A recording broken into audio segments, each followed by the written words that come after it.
আচ্ছা মামা, একটা কথা কি জানো? যে আমিও না কারো মায়ায় পড়ছিলাম, কাউরে ভালোবাসছিলাম। সে আমারে ভালোবাসে নাই। সে শুধু আমার সাথে টাইম পাস করছে, আমার সাথে তালে তাল মিলায় চলছে।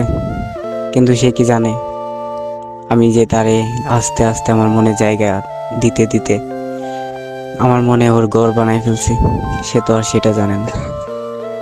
সে কি করলো, লাস্ট পর্যন্ত আমাকেই ঠকালো। যে মানুষটারে নিয়ে এত স্বপ্ন, এত ভালোবাসা, যার প্রতি এত মায়া, সেই আমারে ছাইরা চলে গেল। কেন এমন করলো সেটাও জানি না। যার কথা আমার ফ্যামিলিকে বলতাম, যার কথা আমার বন্ধুদেরকে বলতাম, আজ তারা কি বলে জানো? কই তোর ভালোবাসা? তার কথা না আমাদেরকে বলতি যে সে তোরে কোনোদিনও ছাড়বে না, সে তোরে ভালোবাসে। আমার আম্মু বলে, কয়েকটা মেয়ের জন্য না পাগলামি করতি। কই সে? গত রমজানে যে মানুষটা আমার সাথে ছিল, এই রমজানে আর নাই। এই রমজান এই রমজানে কেউ আর কল করে বলবে না যে ঘুম থেকে উঠে যান, সময় হয়ে গেছে, রোজা রাখবা না, খাবার খাইবা না।